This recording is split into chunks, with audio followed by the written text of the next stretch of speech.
How should residents approach debt payoff, particularly if they're not planning on going for any form of loan forgiveness, such as PSLF? This question gets asked many times, and there isn't a straightforward answer because there are many factors that are unique to you, both in the amount of debt that you carry, the specialty that you're going into, the number of years in which you'll be in training, as well as your cost of living while you're in training. So, for example, if you're wondering, should I try to pay off my loans as quickly as possible, or should I hang back and not pay them off because perhaps I could negotiate student loan payoff with my first attending job? This question was asked of me recently, so it's top of mind. The answer starts by making sure that more urgent matters are cared for when it comes to where to send your cash. Is your emergency fund fully funded, where you have at least 3 months of expenses? Do you have all your credit card debt paid off? Those two things must be taken care of first before you start thinking about making additional payments to your student loans. And this is above and beyond the income-driven repayment amounts that you either were on before the COVID relief forbearance began and will begin, will resume in February, or if perhaps you're an intern year now and you are just going to be getting started with that. So as far as whether you should do more, you need to first address emergency funding and credit card payoff. After that, I would argue that if your program offers a matching contribution to its 403B plan or 401k plan, that you should contribute to that account, because if they're matching what you put in there up to, say, 3% or 5%, that is free money, essentially, from your employer. It's additional compensation for you that you should take advantage of before you start making extra payments on your student loans. After that, it becomes a bit more subjective.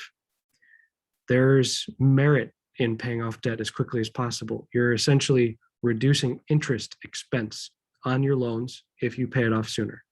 Conversely, you could also contribute more to additional retirement savings, either in the 403B plan or in a separate Roth IRA account. And that also has merit of saving more for retirement. Now, the question of whether you should pay it off now versus looking to have it, having student loan repayment as part of a negotiation with your attending salary once you finish training, I wouldn't stress too much about that contrast, because if you're negotiating that with your potential employer, they're viewing it as just one big pot. Your compensation, bonus, 401k matching contribution, other benefits that they pay to you, including potentially student loan payoff. One way or another, they've got a number in mind. And so that may work where they would agree to pay some of that. And there's some that have had great success, but it isn't necessarily a better option than paying some of it off earlier during training, because you could technically look at, say, well, if they were going to pay, say, $20,000 a year on your loans, well, if they didn't do that, could they just bump up your salary $20,000 more? There's probably some room there for negotiation. So that isn't necessarily a decision that that one is better than the other. It's very subjective in that regard. But then as far as like whether or not you want to actually pay off more of your loans during residency, that other option that's different, that third factor that's different for everybody, is your current cost of living. Depending on what city you live in and how much it costs to rent your place or your mortgage or whatever it is, and if you have a partner who has income, that all those factors play into whether or not you should pay extra on your loans. If the other things, if the emergency fund and the credit cards are gone and you're matching your employer's plan and you still have excess, you could definitely pay off more. That's only going to help you. But you could also justify paying more toward your retirement plan.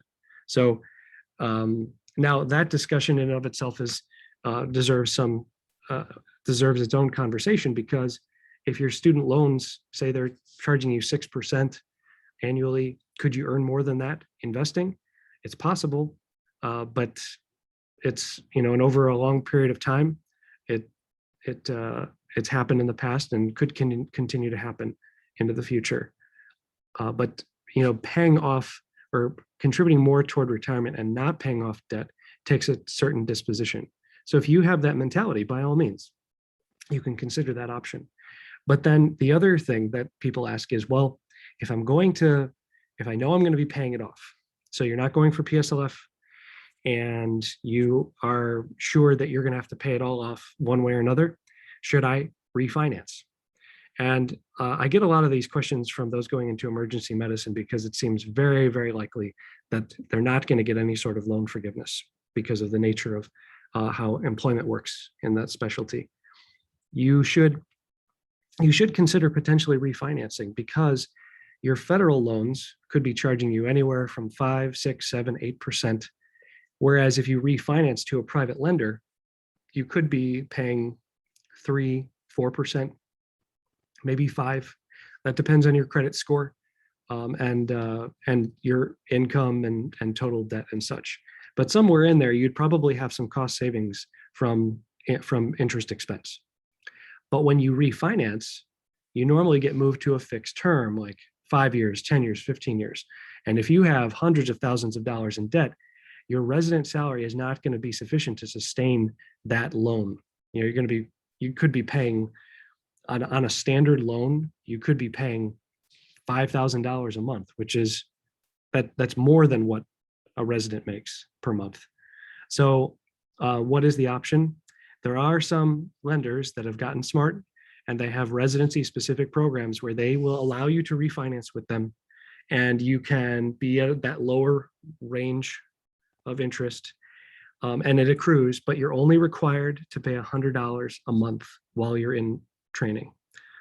So that allows you to get out from under the higher interest expense of federal loans, but without the financial pressure to make payments that you can't afford. There's companies like SoFi, Splash Financial. Those are the first two that come to mind. So that's certainly something that you would want to consider doing because you're going to reduce your interest expense that way as well. Either way, this takes very specific conversation with you, a partner if you have one, and looking at all your financial facts and making sure that you can make the best choice for you. Even if you do stay on like one of the federal programs, the income-driven repayment plans, they are designed to be affordable according to your income.